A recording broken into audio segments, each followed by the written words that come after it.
بسم اللہ الرحمن الرحیم۔ السلام علیکم ورحمۃ اللہ وبرکاتہ۔ معزز ناظرین، آپ دیکھ رہے ہیں شاہزین وائس اور میں ہوں شاہزین انصاری۔ کہتے ہیں کہ ایک دفعہ حضرت شیخ بغدادی سفر کے ارادے سے بغداد روانہ ہوئے۔ اس سفر کے دوران ان کے کچھ مرید بھی ساتھ تھے۔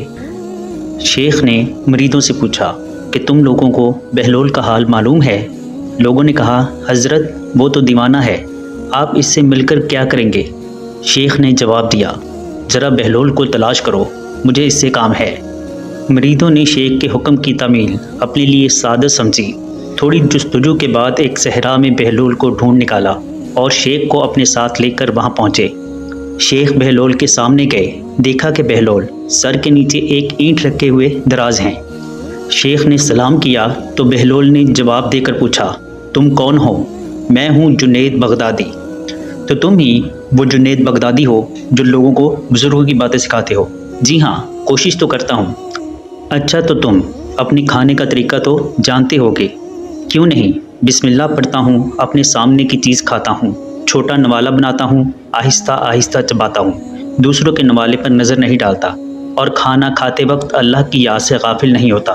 پھر آپ نے دوبارہ فرمایا جو لقمہ بھی کھاتا ہوں الحمدللہ کہتا ہوں، کھانا شروع کرنے سے پہلے بھی ہاتھ دھوتا ہوں اور فارغ ہونے کے بعد بھی ہاتھ دھوتا ہوں۔ یہ سن کر بہلول اٹھ کھڑے ہوئے اور پھر اپنا دامن جنید کی طرف جھٹک دیا۔ پھر ان سے کہا تم انسانوں کے پیر و مرشد بننا چاہتے ہو اور حال یہ ہے کہ اب تک کھانے پینے کا طریقہ بھی نہیں جان پائے۔ یہ کہہ کر بہلول نے اپنا راستہ لیا۔ شیخ کے مریدوں نے کہا یا حضرت یہ شخص تو دیوانہ ہے۔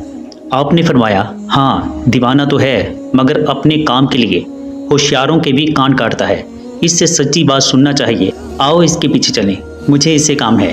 بہلول ایک ویرانے میں پہنچ کر ایک جگہ بیٹھ گئے۔ شیخ بغدادی اس کے پاس پہنچے تو انہوں نے شیخ سے پھر سوال کیا کون ہو تم؟ میں ہوں شیخ بغدادی جو کھانا کھانے کا طریقہ نہیں جانتا۔ بہلول نے کہا خیر تم کھانا کھانے کے آداب سے ناواقف ہو تو گفتگو کا طریقہ تو جانتے ہی ہوگے۔ جنید بغدادی نے جواب دیا جی ہاں جانتا ہوں، تو بتاؤ کس طرح بات کرتے ہو؟ میں ہر بات ایک اندازے کے مطابق کرتا ہوں، بے موقع اور بے حساب نہیں بولے جاتا، سننے والوں کی سمجھ کا اندازہ کر کے خلق خدا کو اللہ اور رسول اللہ صلی اللہ علیہ وآلہ وسلم کے احکامات کی طرف بلاتا ہوں۔ یہ خیال رکھتا ہوں کہ اتنی باتیں نہ کہوں کہ لوگ مجھ سے بیزار ہو جائیں۔ باطنی اور ظاہری علوم کے نقطے کو نظر میں رکھتا ہوں۔ اس کے ساتھ گفتگو کے آداب کے متعلق کچھ اور باتیں بھی بیان کی۔ حضرت بہلول نے کہا کھانا کھانے کے آداب تو ایک طرف رہے، تمہیں تو بات کرنے کا ڈھنگ بھی نہیں آتا۔ پھر حضرت بہلول نے منہ پھیرا اور ایک طرف چل دیے۔ مریدوں سے خاموش نہ رہا گیا۔ انہوں نے کہا یا حضرت یہ شخص تو دیوانہ ہے، آپ دیوانے سے بھلا کیا توقع رکھتے ہیں؟ بھائی مجھے تو اس سے کام ہے، تم لوگ نہیں سمجھ سکتے۔ اس کے بعد شیخ نے پھر بہلول کا پیچھا کیا۔ بہلول نے مڑ کر دیکھا اور کہا تمہیں کھانا کھانے اور بات کرنے کے آداب نہیں معلوم ہے، سونے کا طریقہ تو تمہیں معلوم ہی ہوگا۔ جی ہاں معلوم ہے۔ اچھا بتاؤ تم کس طرح سوتے ہو؟ جب میں عشاء کی نماز اور وظائف سے فارغ ہوتا ہوں تو سونے کے کمرے میں چلا جاتا ہوں۔ یہ کہہ کر شیخ نے سونے کے وہ آداب بیان کیے جو انہوں نے بزرگان دین سے تعلیم حاصل کیے تھے۔ بہلول نے کہا معلوم ہوا کہ تم سونے کے آداب بھی نہیں جانتے۔ یہ کہہ کر بہلول نے جانا چاہا تو حضرت جنید بغدادی نے ان کا دامن پکڑ لیا اور کہا اے حضرت میں نہیں جانتا، اللہ کے واسطے مجھے سکھا دو۔ پھر حضرت بہلول نے کہا میاں جو بھی باتیں تم نے کہی ہیں سب بات کی چیزیں ہیں، اصل بات مجھ سے سنو۔ کھانے کا اصل طریقہ یہ ہے کہ سب سے پہلے حلال کی ہونی چاہیے۔ اگر غذا میں حرام کی آمیزش ہو جائے تو جو آداب تم نے بیان کیے ان کے برتنے سے بھی کوئی فائدہ نہ ہوگا اور دل روشن ہونے کی بجائے تاریک ہوتا چلا جائے گا۔ جنید نے بے ساختہ کہا جزاک اللہ خیر، اللہ تمہارا بھلا کرے۔ پھر بہلول نے بتایا گفتگو کرتے وقت سب سے پہلے دل، دماغ اور نیت کا صاف ہونا ضروری ہے اور اس کا بھی خیال رہے کہ جو بات کہی جائے اللہ کی رضامندی کے لیے ہو۔ اگر اس میں کوئی غرض یا دنیاوی مطلب کا لگاؤ ہو، اچھے الفاظ میں بھی کہی جانے والی بات وبال جان بن جائے گی، اسی لیے ایسے کلام سے خاموشی بہتر ہے۔ پھر سونے کے متعلق بتایا، اسی طرح سونے کے متعلق جو کچھ تم نے کہا وہ بھی اصل مقصود نہیں ہے۔ اصل بات یہ ہے کہ جب تم سونے لگو تمہارا دل بغض، کینہ، حسد سے خالی ہو، تمہارے دل میں دنیا، مال دنیا کی محبت نہ ہو اور نیند آنے تک اللہ کے ذکر میں مشغول رہو۔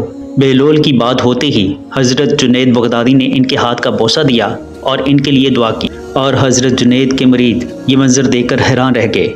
اس کے علاوہ بھی بہت سارے واقعات ہیں جو شیخ بغدادی رحمۃ اللہ علیہ کے بہت مشہور واقعات میں شامل ہے۔ حضرت جنید بغدادی رحمۃ اللہ علیہ فرماتے ہیں کہ قدرت نے عجیب عجیب انداز سے میری دستگیری کی اور عبرت کے لیے عجیب عجیب مناظر دکھائے۔ ایک بار سفر حج کے دوران ریگستان سے گزر رہا تھا کہ ایک شخص قبول کے درخت کے نیچے بیٹھا ہوا نظر آیا۔ میں نے قریب جا کر دیکھا تو ایک نوجوان تھا جو حق کی تلاش میں گھر سے نکلا تھا۔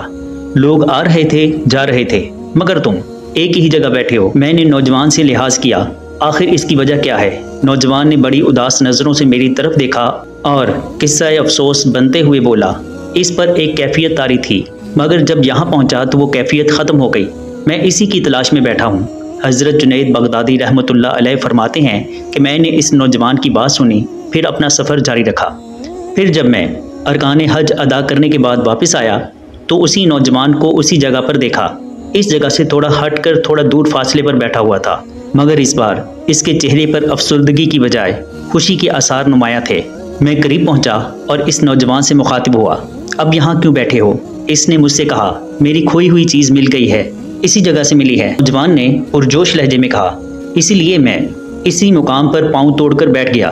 یہ واقعہ بیان کرنے کے بعد حضرت جنید بغدادی رحمۃ اللہ علیہ نے حاضرین مجلس کو مخاطب کرتے ہوئے فرمایا، میں نہیں کہہ سکتا کہ ان دونوں باتوں میں کون سی بات زیادہ اچھی تھی، کھوئی ہوئی چیز کی تلاش میں بیٹھنا یا اس جگہ بیٹھے رہنا جہاں گوہر مراد ہاتھ آیا ہو۔ اس واقعے سے اندازہ ہوتا ہے کہ حضرت جنید بغدادی رحمۃ اللہ علیہ کو غیب سے قدم قدم پر ہدایت دی جاتی تھی اور عجیب عجیب انداز سے معرفت کے رموز و نکات سمجھائے جاتے تھے۔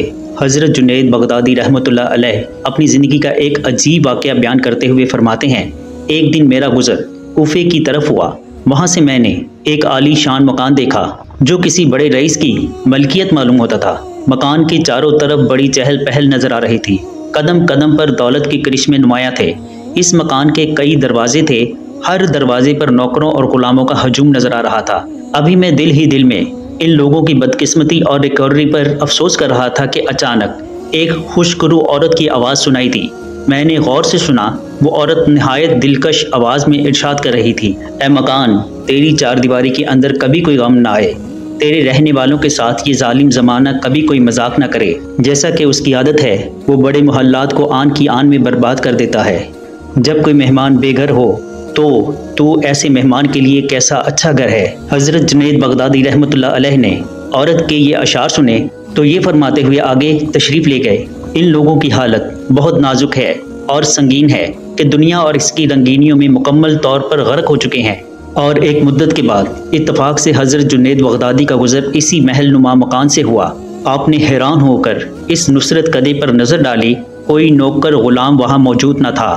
در و دیوار انتہائی خستہ حال ہو چکے تھے اور جگہ جگہ سے اینٹیں گر رہی تھی، ریشمی پردے دھجیوں میں تبدیل ہو کر رندے خاک ہو چکے تھے، دروازے تباہ ہو گئے تھے۔ اب نہ صاحب جائیداد تھا نہ دربار تھا، باؤنسوں اور پھونکوں کی جگہ چمگادڑوں نے اپنی مسکن بنا لیے تھے، جن کمروں کے صحن میں بڑے بڑے عمرہ جمع ہو کر داد و عیش کیا کرتے تھے، اب وہاں آوارہ کتوں نے ڈیرے ڈال دیے تھے۔